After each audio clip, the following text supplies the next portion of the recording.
Hello, can everyone hear me? It's not a very big room, and I talk really loudly anyway, but I have to use this microphone. Welcome, you are here for Tools and Strategies for Reentry.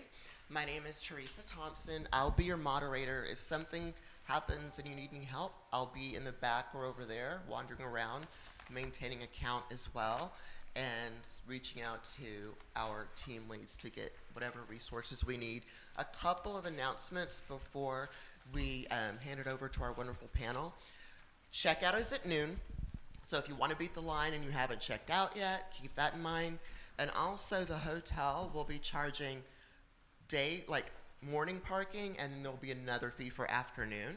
And they just let us know that a little while ago. Wanted to make sure we announced that to everybody at the beginning of each session. But y'all don't be rushing out of here. No. You'll have time. You'll have time.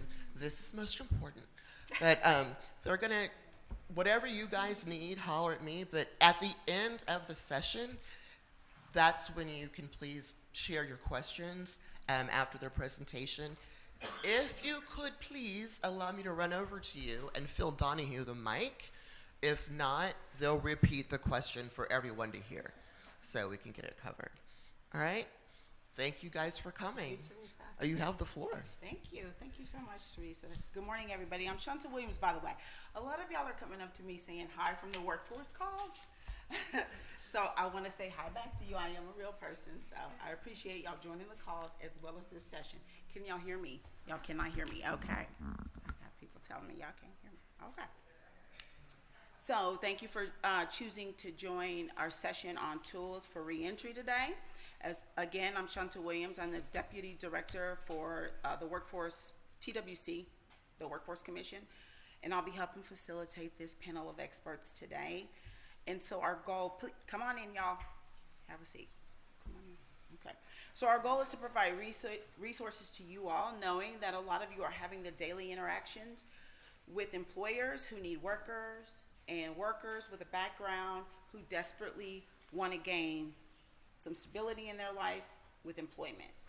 All right, so this is a very important topic that we're hoping to see more activity in as an agency, as a workforce system overall. And hopefully you'll hear something today to inspire you to add more time and energy in this space, or if you're already doing it, keep up the good work. All right. So I'll go ahead and get started. I'll let the panel introduce themselves. So if you guys can tell us your name, organization, and what you do. I will start with Opal. Hello, I'm Opal Berry, Business Services Manager with Workforce Solutions, Rural Capital Area. Microphone. I'm not sure. I think it's on. Is it on? If you want to turn it, who's ever speaking. Okay, my name is Tom Harris. I am a retired Army colonel. I spent 30 years active duty. When I got out of the Army, I saw a statistic in the greater Houston area that kind of blew my mind. 70% of the people who go to prison go back, and that did not match my working with men and women. So I looked into that and found out that anybody with a smartphone can do a routine background check, and if you have a felony, it doesn't matter what it is, you're probably not going to get hired. So I created an organization called New Horizons. We started that about 4 years ago. We specifically target ex-offenders coming out of the Texas Department of Criminal Justice and the Federal Bureau of Prisons. We have placed about 492 ex-offenders in the last 4.5 years. I am here because Russell called me one day and said, we would like you to come to this panel, and I said, pray tell, why would anybody want a little company, no-name company like me, to come to a panel? And he said, New Horizons places more ex-offenders than any other single entity in the greater Houston area. I did not know that. That is based on statistics from the Work Opportunity Tax Program, and then I quickly reminded him, not everybody qualifies for WIOA, so there's probably another 30% that you are not tracking. So at the end of the day, that's my story, and I'm sticking to it. Placing ex-offenders into the workplace is a very, very difficult, messy business. But I will tell you, my advertisement for these men and women is not, would you hire my people and give them a second chance? It is, I have the best damn employees in the greater Houston area. And that is because they are rigorously screened. the testament to this is employers are now coming after me with their needs, with their requirements. And so more, I gave a number, 492, I think. We are only at the tip of the iceberg, and I see us growing greater in Houston, spreading to Central Texas, San Antonio, up through Fort Hood and Austin, and then into the DFW area. So again, anybody that wants to talk about the messy, ugly business about taking care of our brothers and sisters who made mistakes in their life, I'm your Huckleberry. Thank you, Tom. Russell? Well, that's a tough act to follow. That's why I passed it to her. Thank you so much, Russell. My name is Stephanie Huerta. I am the Fidelity Bonding Coordinator for the state of Texas. I am also the manager over WIOA and Employment Services. We provide technical assistance on those programs. But as the Fidelity Bonding Coordinator, I often get to talk to job seekers and employers about second chance reentry. And so I'm excited to participate in the panel today to talk to you about fidelity bonding. So I'll kick it over to Russell. And I'm Russell Hunter. I am the manager of the Work Opportunity Tax Credit Program. And what I'm finding in the 2.5 years that I've been manager of this program is it is highly underutilized, not just for reentry, but there's a lot of statistics that are involved with that. Communication with the workforce agencies is essential in getting this message out. So it's something that Stephanie and I are working on as far as going places to speak to agencies and give them information so they have it. I agree. All right. Thank you so much and welcome to the panel. So I'll jump right in. We have questions. I really want this more to be about a conversation. So if y'all come up with a question or anything you want to know in the middle of our discussion, go ahead and put it in the parking lot. The parking lot is your notebook. Just write it down. And then we'll come back to you to ask your questions with a microphone maybe. I mean, I guess if we can get it to you in time. Okay. This better? That's a lot for me. All right. So we all know as a workforce agency overall, we have a plethora of services, right? A plethora. Most of you don't even know all the services. I mean, I don't even know all the services, and I've been here for 10 years, but that's not the point. So we have a plethora of services specifically related to reentry. So let me tell you about a few of them. Of course, we just heard WIOA and Fidelity Bonding. We also have adult ed, participants served, examples of reentry collaborations, TWC investment in expanding IET to corrections with WSD. There's a lot of acronyms, most of them I don't even know, but that's okay. National Project to Enhance IET in Correctional Facilities, Texas Pathways. So you get my point. We can go on and on and on. So all we really want to know is how to use them, how to get people employed, and what are we giving to employers to make it easier for them to employ people, right?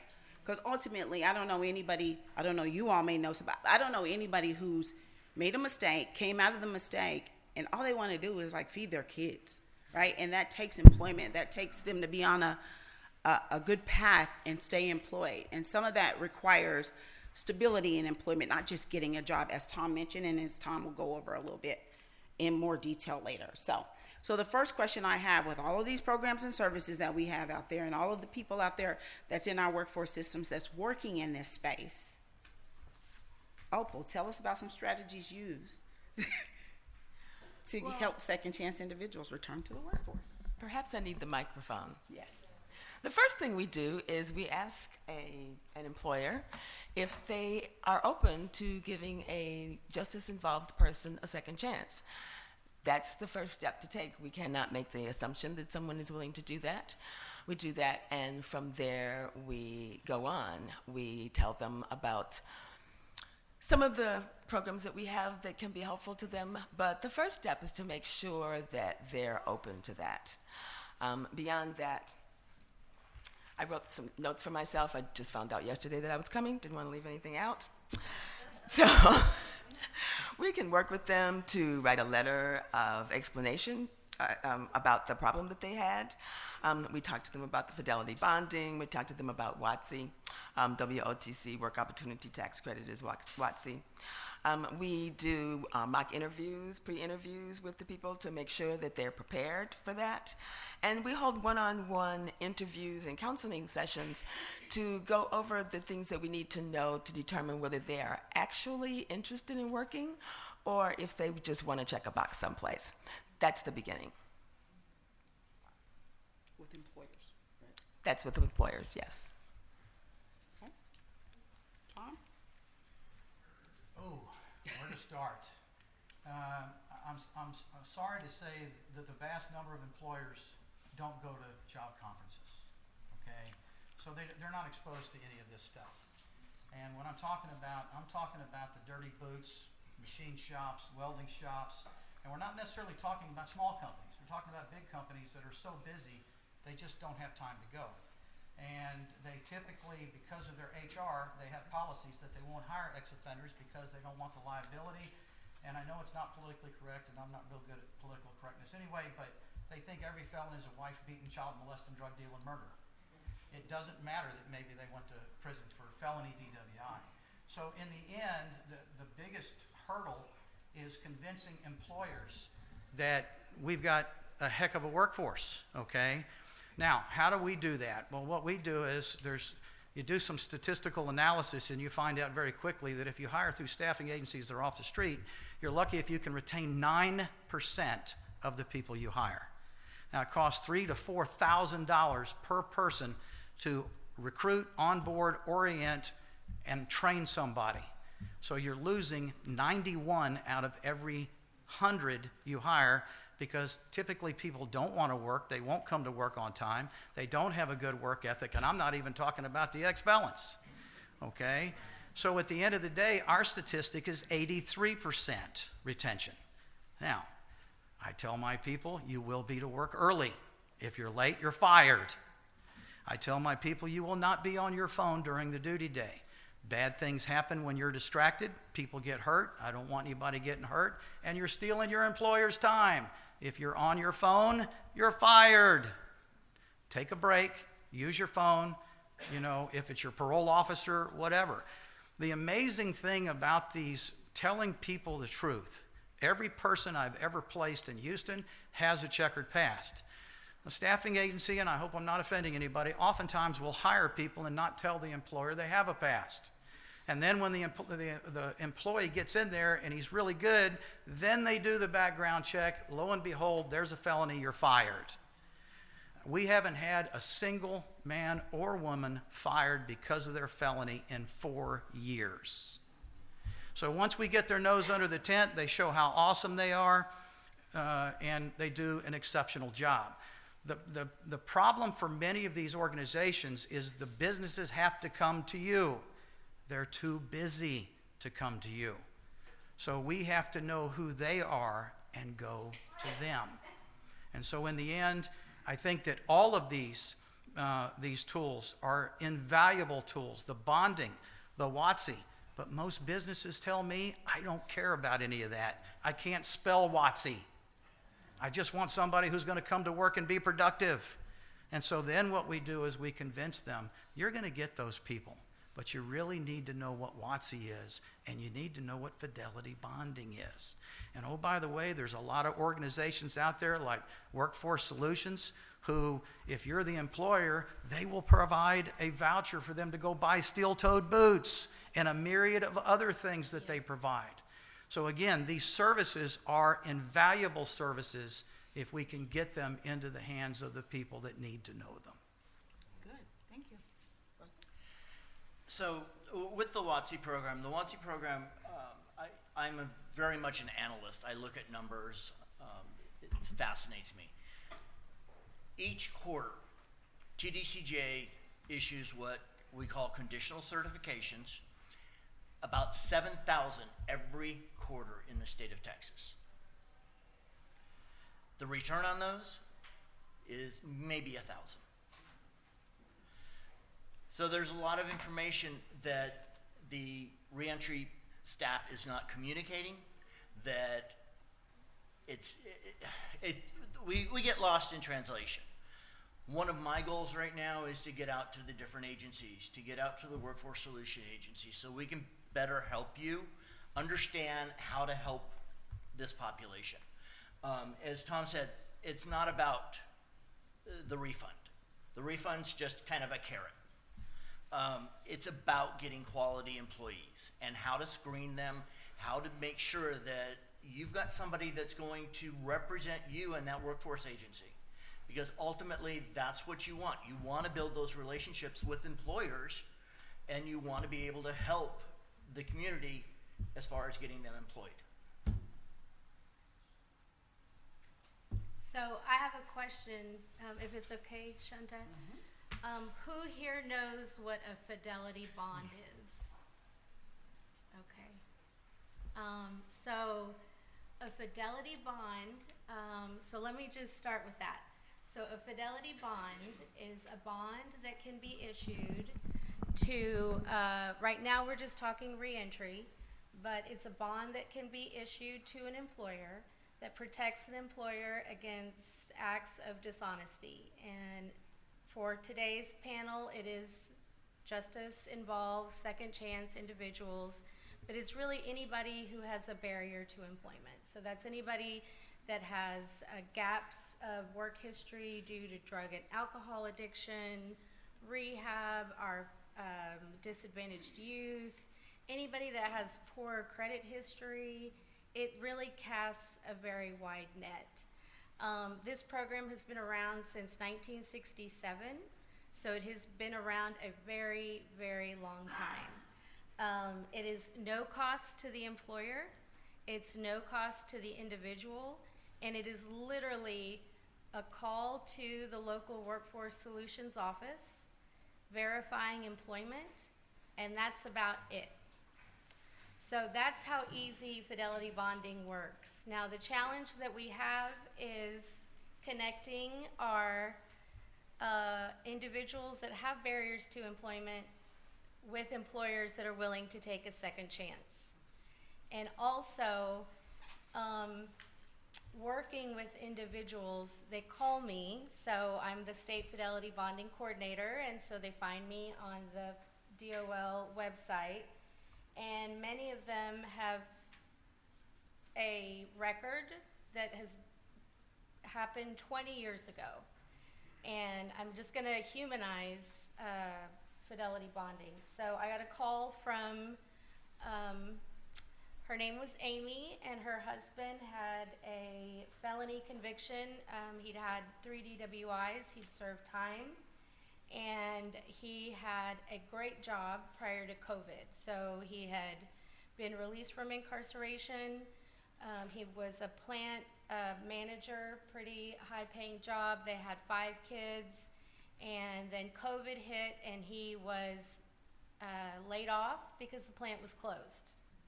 So since COVID, he has been on like 45 interviews, and he gets to beyond the interview because he's got a great resume because of this amazing employer that took a chance on him and kept him employed. And he gets to the background check and they're like, sorry. So not only does this amazing, wonderful woman who called me have the pressure of raising 5 children, she's got a husband whose confidence is, like decimated, and doesn't want to apply for jobs. She doesn't know what to do. She found me on a website and is trying to find out as much as she can about fidelity bonding. So I point her to our materials, which we have a lot on the TWC website, and this tells you all about our fidelity bonding program. And I suggest to her that she include this document that we have that goes through everything I shared about fidelity bonding, that they can be issued 6 months at a time. They can be used to retain, if at some point a background check isn't run and then they decide to run the background check, a fidelity bond can be issued. If that person is looking at getting promoted, we can issue a fidelity bond. And so I suggested that her husband used this to promote himself. I also suggested don't wait until you get to the background check. You know that's there. I would let your potential employer know, hey, I have all of these resources. We have WIOA through the Texas Workforce Commission. We have Fidelity bonding. This is a chance for me to come work for you. I have 25 years of working as a plant manager. I'm willing to do the work, take a chance on me. Now, I don't know what the future holds for them, but this is my idea of a strategy for that individual. And I implore everybody in the audience to check out our website because we have lots of resources. And for employers, I do the same. They contact me. They want to have a second chance initiative where they want to, I had an employer out of Maryland contact me and they said, we've got a plant in the DFW area. We'd like to hire 20 to 30 second chance individuals. What is your program like? How easy is it? And so I gave them all of the information. But Fidelity bonding is quite literally one of the easiest programs that we have at TWC. And it is a win-win for the employer. It's a win-win for the job seeker. Thank you. Okay, so I'm going to play devil's advocate, and I'm going to challenge you all. And Misty, you correct me whenever I'm wrong. Okay, Misty Campbell, tell them who you are, Misty. Tell them who you are, Misty. I'm Misty Campbell. I'm a coordinator for Austin Community College, but I'm their Texas Department of Criminal Justice Reentry Specialist, but I am justice impacted. So this work means a lot to my population. Thank you. That's what I do. So Misty can tell me, check me when I'm wrong. But we have a lot of great services, and we all know that. Stephanie's Fidelity bonding service is really, really good. But the way that we are describing it is, me as a justice impacted person have to know that and have to advocate and pretty much give this to the employer to ask them to hire me. That is very difficult. Yes. Right? So we Yes. all know that. That's very difficult. You've got a person that's going back into the community who came from a place of structure. They know where they know where their meal is, they know what clothes they wear, they know what time they're going to bed, they know where they're going to sleep, they know where they're going to work. So now we're talking about a person who's out who doesn't know any of that. And so we want to make it very easy for the person who's impacted to find their way. And to do that, we have to set up a structure for them to do that. Tom is really good. Tom will talk to us more about that. But we're asking individuals to advocate for themselves. And that's really hard. That's a hard hill to climb, but it is there. So, Opal, I'll go back to you. You're from a workforce board, and I know you don't represent, we have 28 workforce boards. You don't represent all of the workforce boards. Everybody does something a little bit different, provided whatever community they live in. But when you sit down with an employer and you say, what are your needs? And then they tell you what their needs are, and then you show them the list. Here's what I heard you say. Here's what we have to give you. The main thing they want is a worker. I have the qualified workers for you. I have the worker pool. Are you open for a background? Someone with a background? Yes, no, maybe. They're not going to advertise a list. I always say to workforce boards, where's your list of employers that hire reentry folks? Well, they don't have it. It's a secret list. Your staff have it.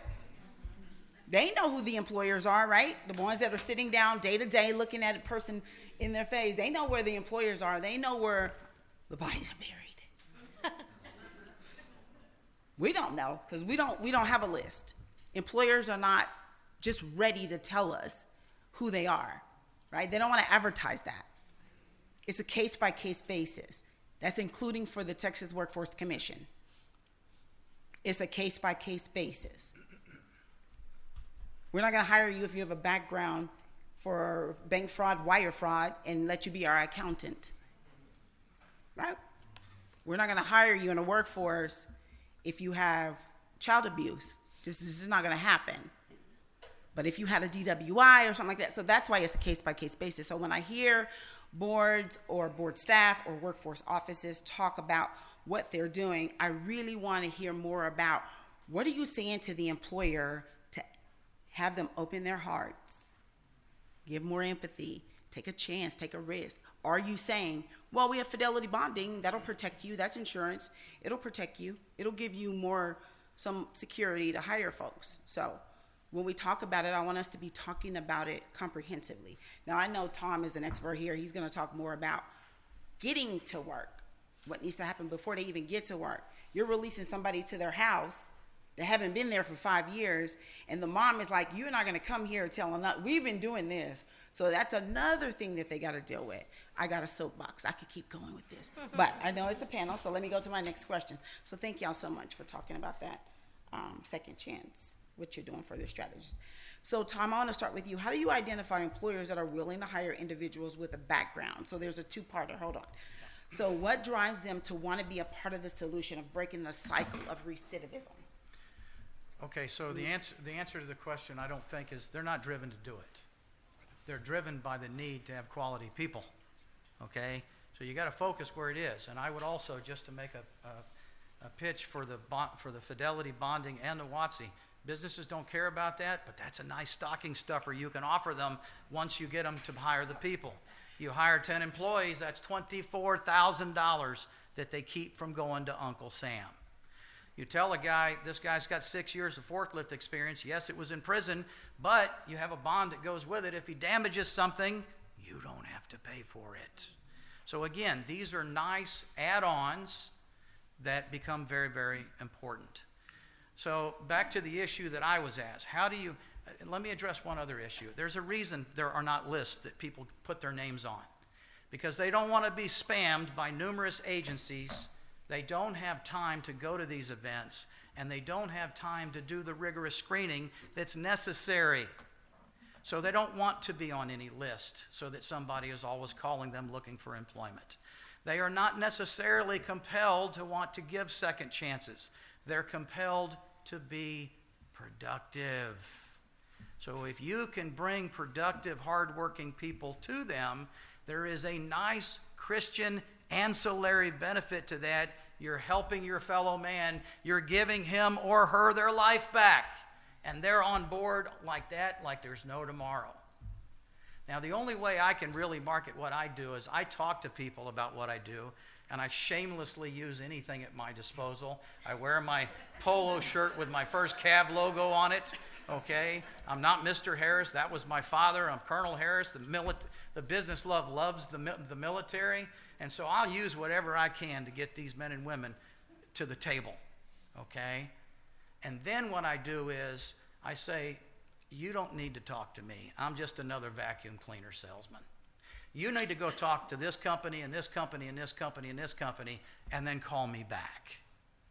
And when they talk to those people, we've hired 15 people, and they're all still here. And they're the only ones who come to work early, and somehow they don't get on their phone during the duty day. It's like, holy shit, Batman. So at the end of the day, I know that was very unpolitically correct, and I apologize. 30 years in the Army, you can't win them all, okay? So at the end of the day, what I would say is what we are starting to find out, and the Almighty is helping us with this. There is a huge shortage of labor. Mm-hmm. And you hear politicians say, Americans wouldn't do that. I don't know who you're talking to. You wouldn't do that. But American men and women would do that all day long and do it better than anybody else. So in the end, what is becoming very successful is, and I've been asked to come and speak on a couple of radio talk shows, and guys are getting out of prison, oh, you're the colonel, and they're telling people, and they're coming in. The whole idea is to make sure you're dealing with people who really want to work. They can't come because somebody wants them to be there. That's never going to work. But when they want to work, they have 2 kids at home. They've never been a daddy for their kids. They've been a terrible son. They want to prove it to their mother that they can be somebody. There is no greater motivation than those. So the idea is finding the people, and they are employable, and they will be the best. Did I answer the question? You did. Thank you. Thank you.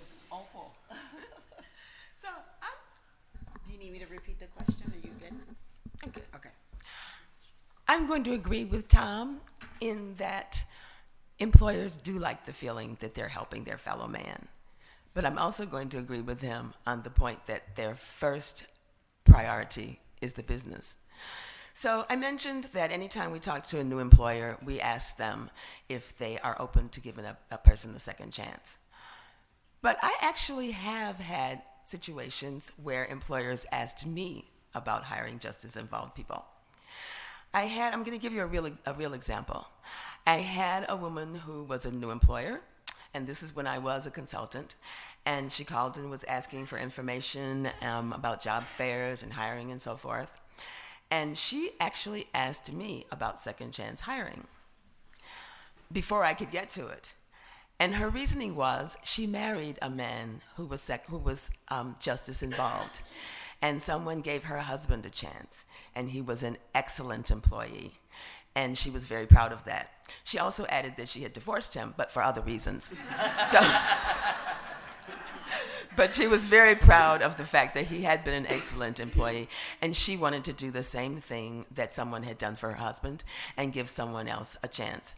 And we will find people out there, employers out there, who want to do that very thing. So yes, most people we do have to go to and ask them, but there are those who come and ask for that specifically, and I love that. In addition to that, we have an organization similar to, I'm sure it's not as good as Tom's, that we work with.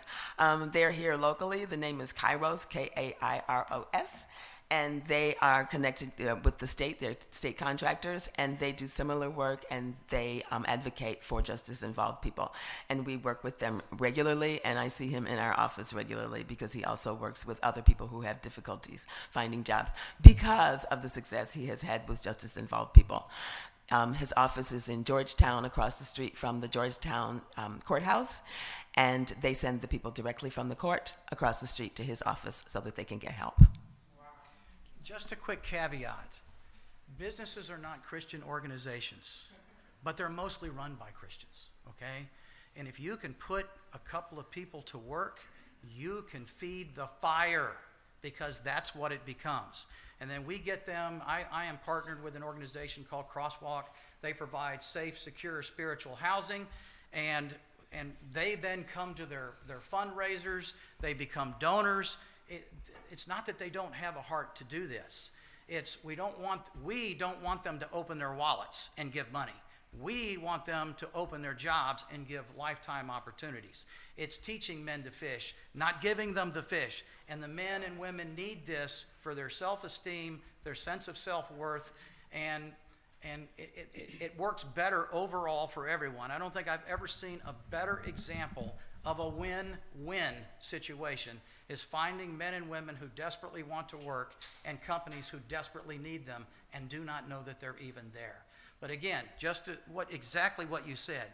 These men and women in businesses are all about being productive, but they're also willing to double down. Once they've hired a couple of them, they're willing to hire a lot more. The flip side of the coin is, if they hire people who are not good people, and I don't mean criminal activity, I mean lazy, won't get off their phone, won't come to work, then they say, what did I expect? It was a criminal. And they won't hire anymore. So the screening piece of it is very, very critical. Love it. So it sounds like, Opal, from your vantage point, you're saying that every time you meet a new employer, you talk about this. You talk about second chance individuals. Do you give them a list of services? I'm assuming yes. Yes. Okay. And yes to the first question as well. Okay, thank you. All right. So I'm going to get off topic for my spiel here as far as WIOA's concerned. I mentioned that I do a lot of research and analytics and stuff like that, especially as it comes to the WIOA program. I invited Tom here for the particular reason that he basically has 100% ratio as far as conditional search or hiring justice involved in getting certified. I did run some numbers for Shunta a while back, and we found that according to the chairman's report, There are about, the commission report, about 660,000 businesses in the state of Texas. Less than 10% of them utilize the Work Opportunity Tax Credit Program. Additionally, less than 50% of that group even qualify as a single person in reentry. So we are missing the communication, and we are missing how we do this, how we screen these people, how we get them into the workforce. Chairman Daniels yesterday mentioned that we have 800,000, I believe he said? 880. 880, yep, exactly. Open jobs. 880. Yeah, 880,000. And we have 500,000 that are claiming they can't find a job. So, you know, I have to wonder in the back of my mind, is some of this a result of not having the tools for reentry or whatever the case is? How many of these 500,000 are going out on job interviews and being turned down because they have to check that box that says felon? If we don't communicate with businesses, if we don't build that rapport, can't talk, I don't have my teeth in today. If we don't build those relationships, then we're just failing those people, and it's totally unfair.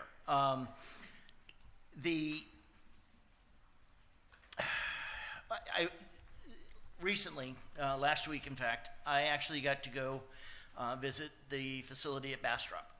I'd never been in one before in my life, and I was a little nervous. What's the facility? Yeah, it's Bastrop SCI, Federal Corrections. Okay.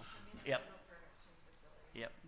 And it is a men's correctional facility, and it was very interesting to walk around. Like I said, initially I was apprehensive. What's this going to be like? You know, I pictured all the TV shows, and it doesn't work that way. And I got to talk to some of the people that were getting ready to be released, and they don't know about any of these. One of the bad things about the WOTC program and what we do is it's not done at a federal level. TDCJ only issues a conditional certs for TDCJ facilities, state facilities. This is not done at a federal level. We need to bridge that gap. We need to get in there. I found out today that every quarter they have a meeting with those that are due to be released and provide tools so that they can be successful when they go out. They don't know about some of this because we don't do it. So there's a lot of pieces that we need to work on in order to make this a viable and a real solution for this population. You know, a lot of them, first thing they're going to think of is when they're getting out, they know they're going to have to check that box that says, I'm an ex-felon. So they're already walking into a job going, you know what, I'm not going to get this. And for just to piggyback a little bit off Yeah, of what Russell please. said. So with the WOTC program, ex-felons are qualified, or the employer who hires ex-felons is qualified. $2,400 tax credit. That's a long way from the moment they walk in the door to submitting this application. So it's extra work. So we have to make it easier and more inviting, and we have to have more discussions. That's why I was asking Opal, what are you saying to the employer on the front end? Because that's what it comes down to. How are you communicating the program? The actual person who's going out to get a job, they don't know about this. They don't care about this. I love No. y'all. Y'all know. I know. Okay. But So they they don't. don't care. They don't know anything about that. Their survival is, I just need a job to feed my family and go home. Right. And, you know, recently I pulled up what we send out as far as the conditional cert. And I read over the cover letter on that, and I'm like, this has got to change. Because this does not tell that person what they're capable of or what this is for. It's just a piece of paper. It doesn't mean anything to them. Before we continue, you want to ask your question? question? I said parking lot, but you know what? Hey, go for it. Sorry, I just wanted to ask, you keep using the term conditional certs, and I was wanting to know if y'all could explain what that is. Okay, yeah, I'd be happy to. Basically, WIOA works on a certification program if they meet certain criteria. There are certain groups that we can do conditional certs for, and actually these can be done at all of the Workforce Solutions offices. And a lot of Workforce Solutions offices don't realize they can do them. We can do them for veterans, we can do them for ex-felon population, and we can also do them for vocational rehab. And these are certifications that they can take to the employer that says, if you hire me, here's my conditional cert. So now if we issue a conditional cert and a year later they go out, it may not work. But at least it's an entry into the business. And those can be done, like I said, at the workforce offices. It's another carrot to tell the employer, hey, if you hire me, there's an opportunity for you to get a $2,400 credit. There's also an opportunity for you to have insurance to secure my employment. So these are just carrots or tools, not just, but these are carrots or tools that a person that's going out to seek employment can use. I think it would be more valuable to offer these to the employer. Both parties should hear about it, but the employer is the one that's going to make the decision to change somebody's life. So definitely make sure we want this in front of employers. Anytime we're talking to employers, we're going out, we're trying to seek their business, we're working with employers on a project. It is just something that we should just be talking about with every time we meet an employer. Even the ones that we've built a relationship with who's still struggling to find workers, we should still be talking about it. We should still be bringing it up. Hey, have you thought about this anymore? I know we talked about it in the beginning, but we can really do some screening for you to make sure that you have somebody who's qualified. We partner with Tom Harris. We partner with, whatever organization in your community that we work with to help secure employment and stability for the person to get to work on time. I don't know about y'all, but Tom said, don't be on your phone. These are real things that everybody should not be doing. So let alone a person who has a background who's, an employer's quick to pull the trigger like, no, I don't want to do it anymore. I'm done. This person messed up. I'm out. So avoid that. So, And let me just say, as far as fidelity bonding, the reason I asked, who knows what fidelity bonding is, if you're working with employers and you're just saying, hey, fidelity bonding is available, and you're not really talking about the specifics about not just what it is, but the things like that it's no cost to the employer, what it covers, how much it covers, that there's no deductible, that the benefits to the employer. Those are the things that should be shared as you're working with the employers in your area, and that there's, how easy the process is. The other thing that I learned in preparing for this presentation is that across the United States, that only 1% of all bonds that have been issued, only 1% of those have had claims filed against them. So, it's a win, guys. It's really all about how you're communicating that at the local level with your local employers. To Tom's comment, they don't know what they don't know. And so if we're not, I can only say so much as employers reach out to me at the state level, but if you're, this is, I can't say enough good things about this, but Shunta's absolutely right. We need to be working with our employers and sharing with them about these great programs that we have. So I just wanted to add that piece. Just to tag onto it real quick. Yesterday I was at our table that we have over in the main hallway, and Stephanie wasn't there, and somebody came up and said they picked up the Fidelity bond, and they said, well, this is only for reentry people, right? I'm like, no. So there's a lot of miscommunication out there, again. Educating. Education. So that brings me to my next question. Tell us how you two work together, Fidelity Bonding and WIOA. Not necessarily you two, but I know you two are the ones that are doing it. How they work together and how do they benefit the employer? Well, a lot of employers know about WIOA or have an understanding of it. They think it's a convoluted process that they have to go through, that they have to do research, that they have to do all this other stuff. It's not. All they do is submit their application. We do all the work. But how I've- long is the I've got a step. application though, Russell? The application is name, address, business ID, and check some boxes. That's it. So when an employer sees that application, they can run like 100 copies already filled out. Right. And then And check a they can box. have everything filled out except for Right. the employee's name. The employee will fill that out, put their social security number in, boom, it's done, send it in to us. We take it by fax, we take it by email, there's all kinds, and we're getting a new system so it can actually be done on location. Can they So- send you the name and the Yeah. social security, the last four of the social? We got systems for this. We got so- systems for this. Okay, so the name and the last four of the social on a spreadsheet, on a Word document, on a Right. napkin, and say, That we hey, I can need do you to fill this batch out. uploads. Okay, Yeah. good. That we can do batch uploads for companies. Recently, we had HEB, they used to use a consultant, and now they're using our batch upload process and doing it themselves, saving them the cost of a consultant, because a consultant takes a share of whatever they get. But anyways, they don't understand, and it goes back to the comment about Fidelity bonding is only for reentry, and it's not. WIOA certifies for 14 different target groups. Almost all of those target groups could also get a bond under Fidelity.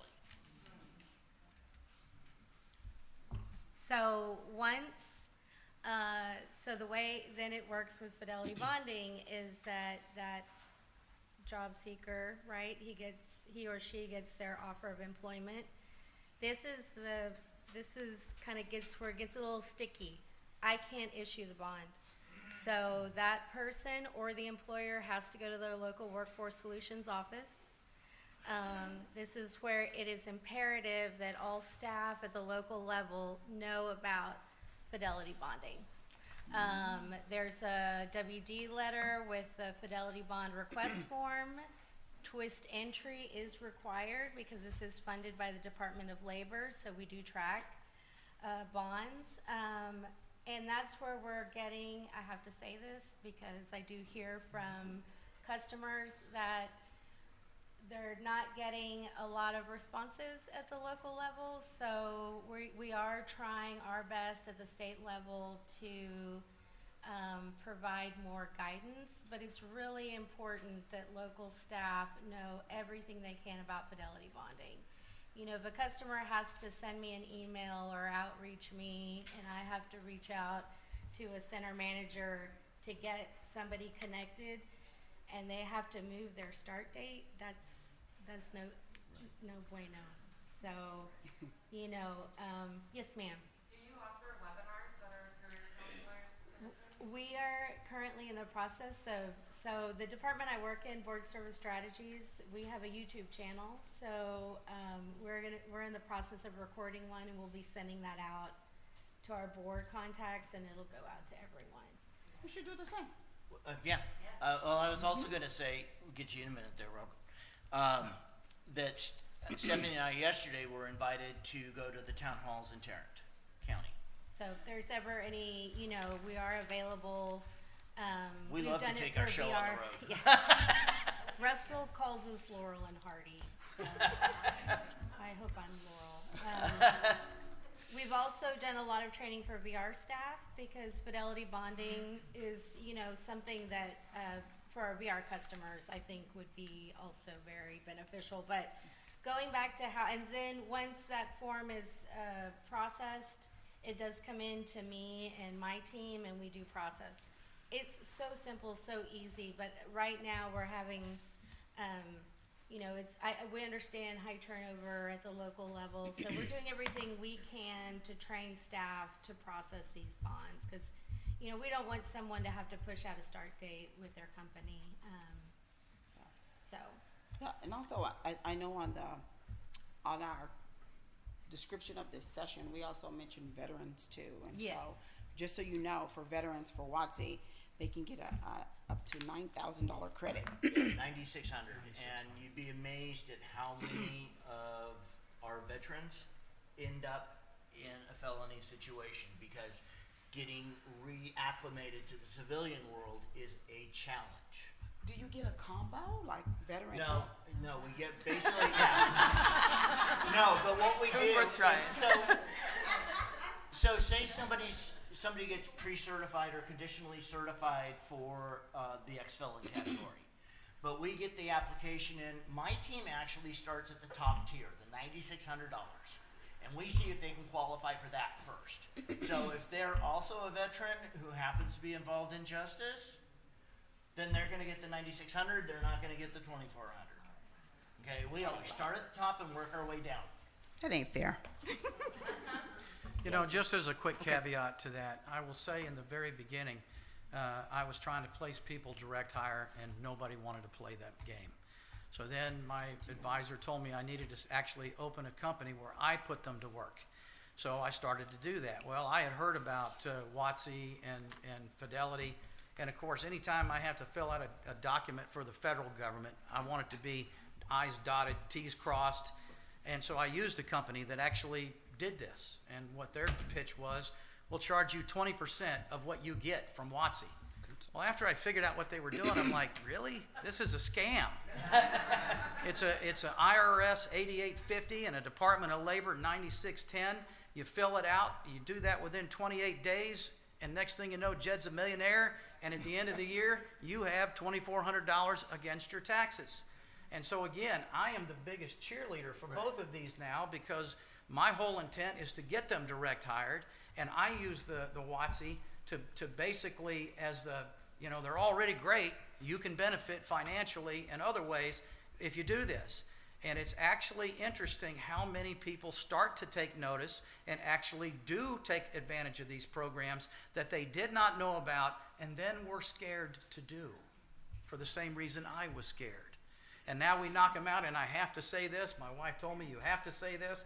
I want to give a big shout out to Betty Crump. Okay? Oh, yeah. Betty Crumb is an awesome American. She Works in processes all of our WIOA requests. She's Johnny on the spot, and I don't know what we would do without Betty Crumb and her staff. I don't know what I'd do without Betty Crump. I don't know what I would do without Betty Crump. Betty is actually my lead, and she has been with this program since it started. And she has more information than I will ever possibly gain in the time that I have. And she is a great resource. Yes. Tell her we all said that, okay? Yep, I will. Especially Colonel Harris. Especially Yep. the colonel. Okay. Well, since it looks like it's our turn, I have some notes here. They're not in any particular order, but I think you'll be interested in all of them. We actually do have in our office for the business consultants a list of employers who are willing to give second chance. So we're in rural capital, so if you're in rural capital, then you can go on a list and you can just let your business consultant know that. If not, just ask, and your area may actually have one of their own. We have vet reps in our office, and we have one person who works specifically with the vets who are having problems getting a job to make sure that they're work ready. Sorry, I think this is a little too close. To make sure that they're work ready. So they definitely tell them all about the WIOA and the Fidelity bonding. Good. Our facilitators go over that information. They have workshops specifically for people who have difficulty getting jobs because of that. I know this for sure because I was a facilitator in my previous life, and I did an entire workshop about that kind of thing and how the things you can do. We went through the letter of explanation that they can write that tells the employer actually what happened and how they're feeling now. They're ready to enter society and be a productive member of society. Now, Tom will say that these people are good at lying, and some of them are, but we don't know until we give it a shot and listen to what they have to say and see if it sounds realistic to us. Every employer has that option to make their own decision. No matter how we do it, the employer has the option to make their own decision about the employee, and so they can use their judgment and they can ask the questions that will make them comfortable. We actually work with a TDCJ employee whose job is to gather second chance employers so that there's a central list. We work directly with her, and generally anytime somebody says they're willing to do that, we not only put them on our list, but she is actually a close friend of mine. I used to work with her, and so I call her and give her the name of any employer who is willing to give second chances. We also have, generally, the person that had it has moved on. Someone else is going to, I think Jaime might be taking it over, actually. Somebody we all have personal projects, groups of people, populations that we like to work with to help them get jobs. Mine used to be older workers.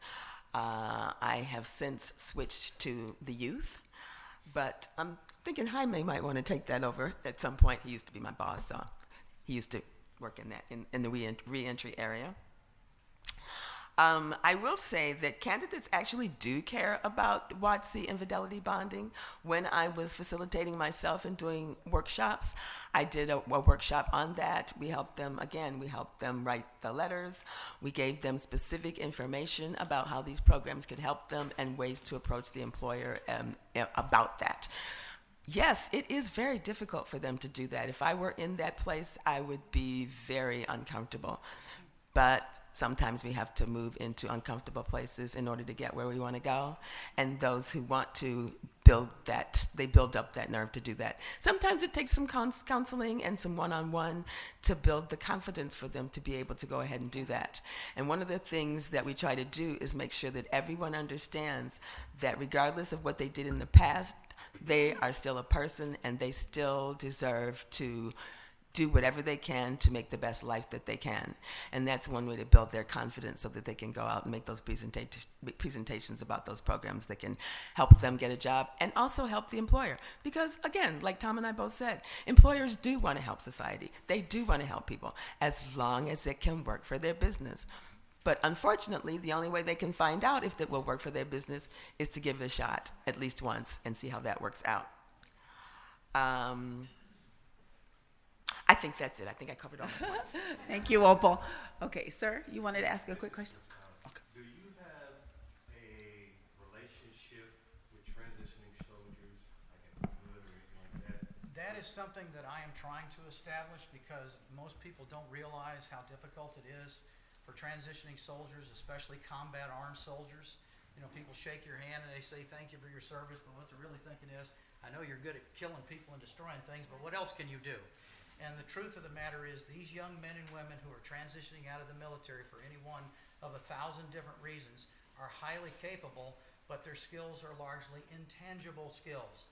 Things like leadership and discipline and the ability to assess and make decisions and get it right most of the time.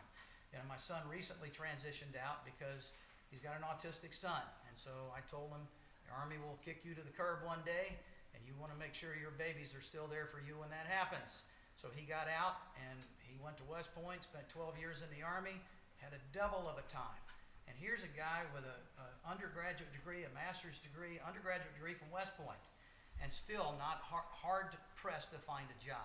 What is it like for those enlisted, those junior NCOs, and those junior company grade officers?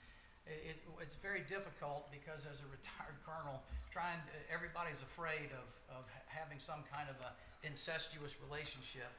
I just want to help these people. You know, I don't really need anything from them, but I would love to have a pipeline from the Fort Hoods and the Fort Polk, Louisiana, the Fort Sams of the world to be able to have these men and women, because some of these men and women would be excellent for the Workforce Solutions apprentice programs. You know, the idea, like I say, it's not about who you're putting to work. It's what do you need as an industry. Machinists are a dying breed. I can think of 100 soldiers that could go to an apprentice program, go to a Houston or San Antonio community college, get the education, get hired by this company while they're getting the education, start off at a reasonable salary, and then once they get certified as a machinist, a CNC machinist, whatever that job requirement is, and you satisfy the work requirement of an MOS, military occupational specialty, that they cannot fill with somebody who just wants to put food on the table and would be happy to do it. I do have a card. I also want to, yes, sir. I'm not saying that is because I do have that gateway that you're looking Okay, so Okay, in, that's good. in order to help these men and women, I go to Fort Hood periodically. My daughter and son-in-law are stationed there. I actually came here from there, so I would love to be able to do that. I would also like to say, you know, there's a politically correct term that people are using for previously incarcerated people. What is it? Justice involved. Okay, so what I don't use that. It's too many Second syllables. chance, But- justice impacted, What I will reentry. tell these men and women is this: they're Americans. The companies are American. I'm still serving my country, okay? They have every bit as much right. I'll tell you something else. Let me stand up because I think the people over here can't see. These men and women struggle with issues, and the ones that really want to be hired will fill out application after application after application. Whether it's ex-military, whether it's returning Americans, that's what I call them, all of them, okay? And what happens is they go to Indeed or some other search engine and there's jobs, and they say, I'd be perfect for this job. So they put in their resume, and the job resume goes to somebody real low on the totem pole, and that they got 5 openings, they got 30 applicants. This guy down here doesn't really know what he's doing. He's looking to eliminate 20 of the 30, so 10 go up to pick 5. These men and women never make it to the 10. And they can't win. If you lie and don't put you're a felon, you're a lying felon. If you put it on there, you're eliminated. So there's no way to win. And businesses are not bad, but they are predisposed not to hire them because who wants the hassle and the liability? So what I would say is there's a lot of things that are out there, but I think if we all work together, I think that we will have a much greater chance of success of employing the men and women in the military, which is my heart. A lot of men and women come back from combat and they have real PTSD as opposed to all the crap you see on TV, and they have a hard time, okay? It's not just the military life, it's the trauma that you see and participate when you are doing things that no human being is supposed to be doing. So when they come back and they're traumatized, they work their way into the judicial system on the state or federal side of the house. So at the end of the day, every single one of them needs an opportunity, and I think together we can provide that opportunity. Also for those that have those one-time offenses, Yes. like alcohol, DWI, drug offenses and stuff, and they get kicked out of the military and can't find a job too. That's just like being incarcerated. Yes, getting an other than honorable or dishonorable discharge. Yep. I'll take them. All right, y'all. If I can add one thing, We need to check out. if I can add just one thing to that, our vet reps do help military people translate their skills into civilian skills. Sweet. Thank you. All right, y'all. We have one more question. So I want to hear, or we as a group want to hear one best practice for workforce staff when out, or anybody else in the room, when outreaching employers to hire individuals with backgrounds, and one best practice when you're talking to an individual with a background to get a job. So it's a two-part, they have the question, so yeah. Okay.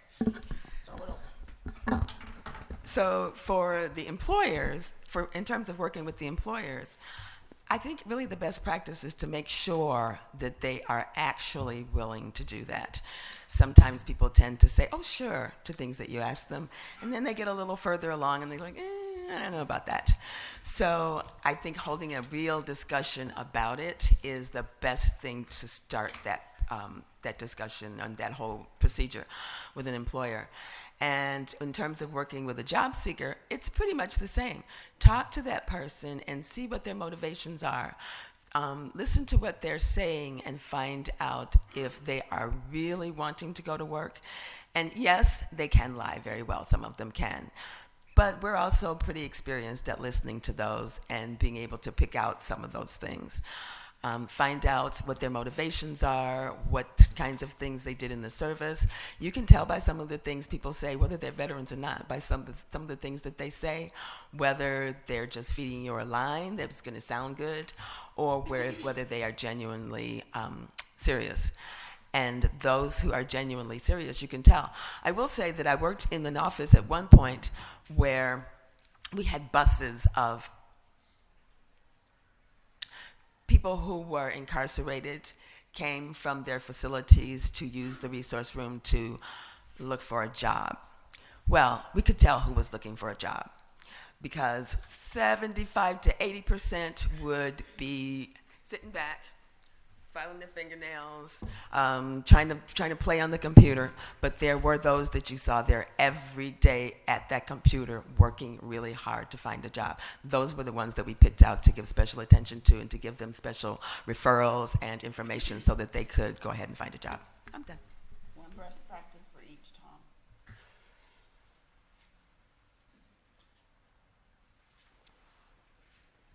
Goodness. You want to stand up, Colonel? No. I'm trying to figure out how to best answer the problem because it's so complicated. What she said about many businesses saying that they're felon-friendly and they're truly not is absolutely true. But at the end of the day, what I have found is that businesses talk to each other, and so they will refer. You know, it's kind of funny. My son heard everybody. When I started to work in this industry, they said, "What should we call you?" And I said, "Well, my name is Tom." And they said, "We don't do first names." So they said, "Your name is Mr. Harris." And I said, "I've never been Mr. Harris my whole life. And when you say Mr. Harris, I look around and see if my father is there. So that's not going to work." They said, "Well, okay, well, you retired as a colonel. It's Colonel Harris." Well, at the end of the day, now the mantra is call the colonel. And so what happens is, what I have experienced with these businesses is they do network with each other. And if you can find, if you're able to provide people who stick around and work hard, they talk to each other.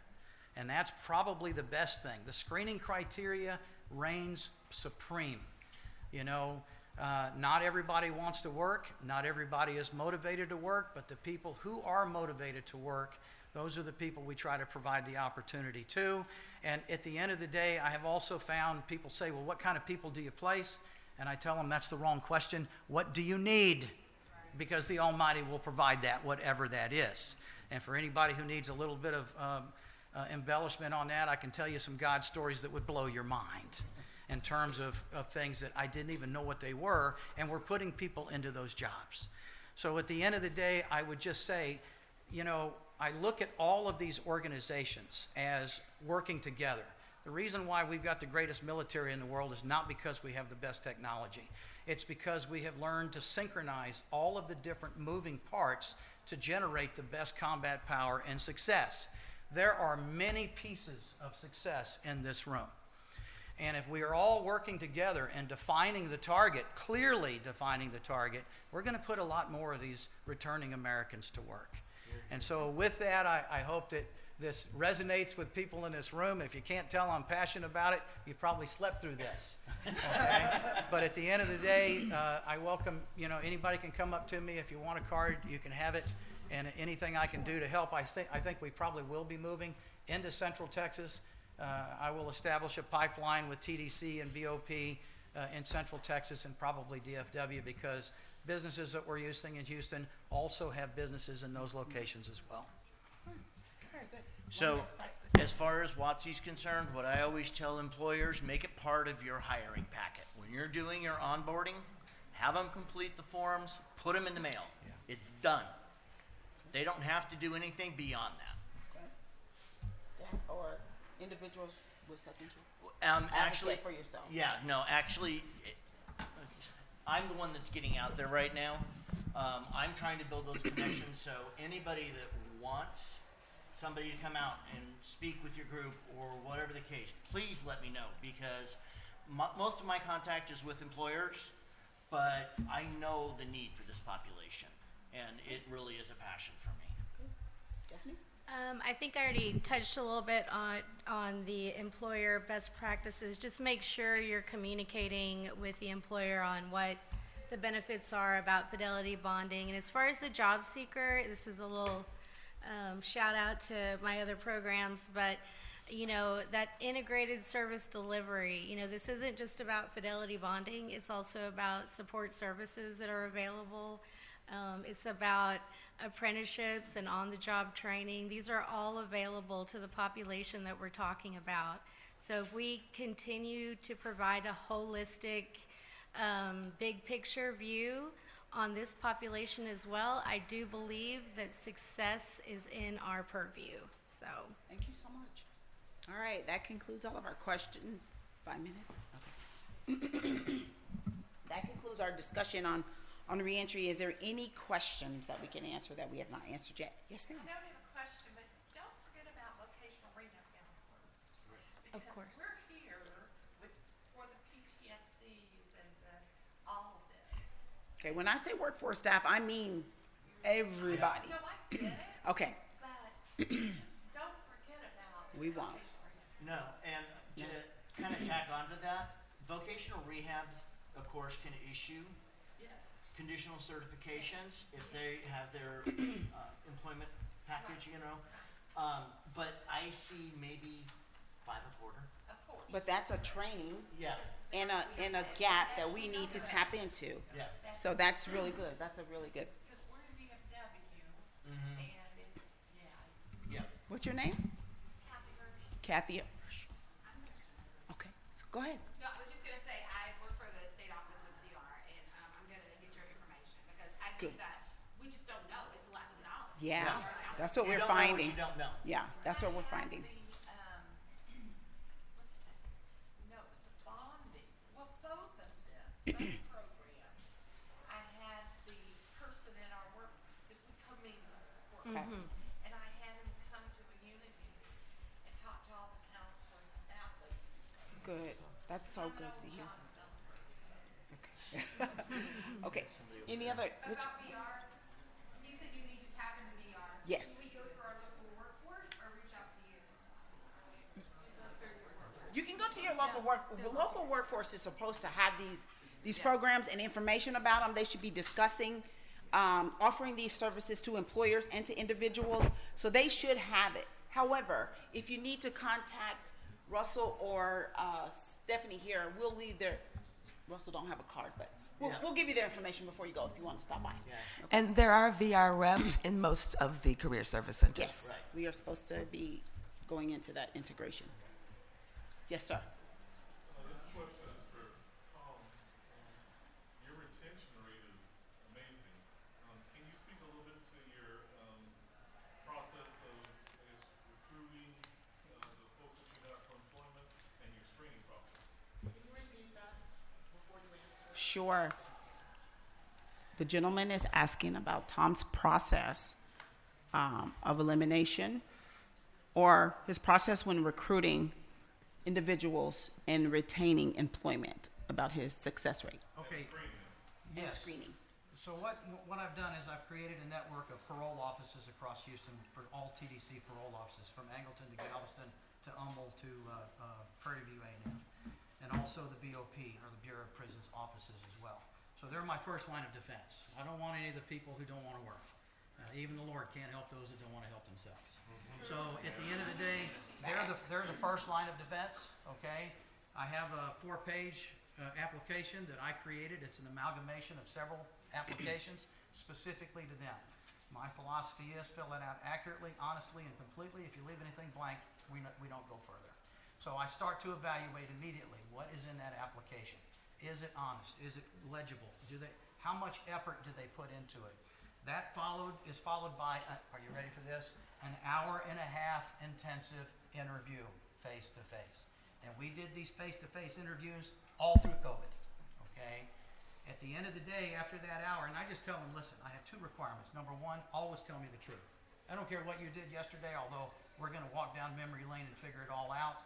The most important thing is, if you can't tell me the truth today, that's who you are today, and I'm not gonna help you. The second thing is, you gotta really wanna work. You can't want money.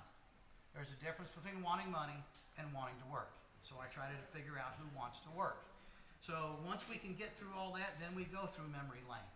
I get them to sign all kinds of disclaimers to protect me, because I'm asking questions nobody else will ask to people nobody else will hire, okay?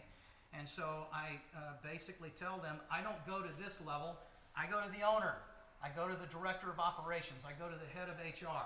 I talk to people about their needs, and then when they say what they need, I have the people. So they're not hiring them because they want them, they're afraid of them.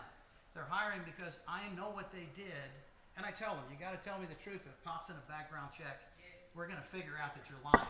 and I'm not going to Gotta help be you transparent. ever, Yeah. okay?